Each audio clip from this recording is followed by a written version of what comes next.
What's going on, YouTube? It's Tom here, and today we're going to be talking about two steels that are actually very similar. So today we're going to be comparing VG-10 versus CTS-BD1. I'm going to try a little bit of a different style of video this time too. Instead of playing music and just fast forwarding through the cutting, I'm still going to fast forward through it, but I'm going to talk over it. So hopefully this speeds up the video a little bit and they aren't quite as long. So for the knives that we have the Spyderco Delica here in VG-10 and the Spyderco Cat in BD1. Let's go over a little bit of the measurements real quick and then we'll get into the steels. So the Cat has a stock thickness of 0.11 inches and the Delica has a stock thickness of 0.09 inches. So you guys probably can see pretty well there just the slight difference in stock thickness. Nothing crazy, but just enough to be noticeable. And then behind the edge thickness on the Cat was 12 thousandths, which is actually really thin. And then the Delica is 19 thousandths. The Delica I've had for a while. It's been sharpened quite a few times. So it's starting to get a little bit thicker behind the edge than what it normally would be. As far as the two steels go, BD1 and VG-10 are actually very similar. The only real differences I found were in the molybdenum. BD1 has 0.3%, whereas the Delica has 0.9 to 1%, and the Delica has an addition of cobalt. So the presence of cobalt increases the strength and hardness, and is able to be quenched at higher temperatures. It also intensifies the individual effects of the other elements in there. So just based on that, I would have to assume that the VG-10 is actually going to hold edge a little bit longer. BD1 is actually a unique steel as well, just because it was developed. Cutlery was one of its specific uses when it was being designed. So one of those rare steels that actually is developed for cutlery. Unfortunately, Spyderco doesn't publish any of their Rockwell hardnesses, so I'm not sure what these are, coming in at as far as hardness goes. They both sharpen up really great. They're both fine grain steels, so they sharpen up pretty easily.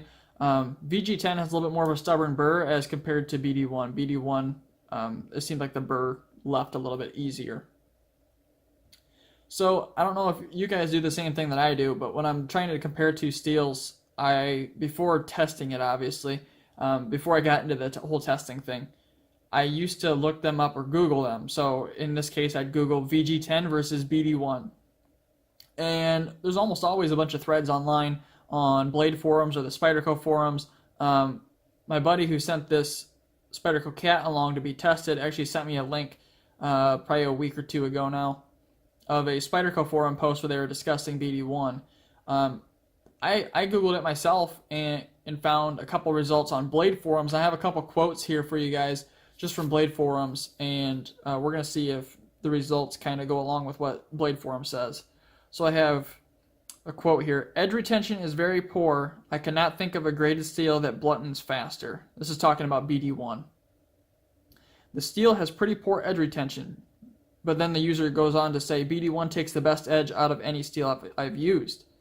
Another quote is, it's considered an economy or entry-level steel, nothing close to S30V, 154 cm, or VG-10.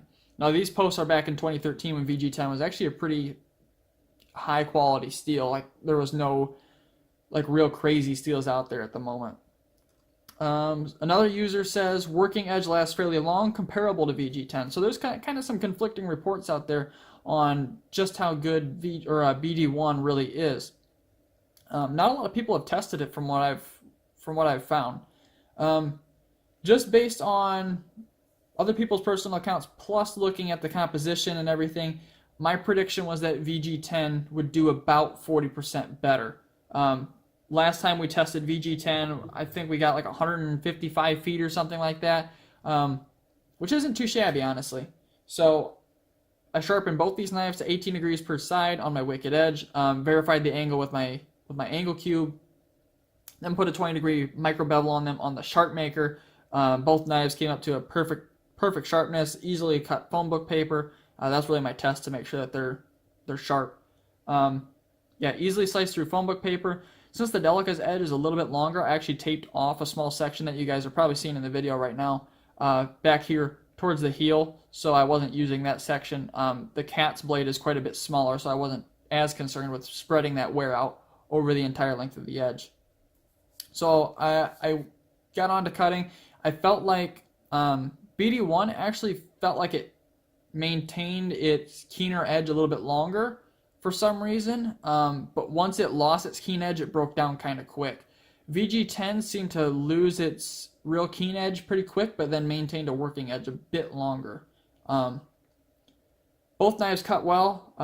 The Cat was definitely a lot more comfortable to use. I'll take the nice steel liners and G10 over the harsh angles on the inside of the FRN handles any day.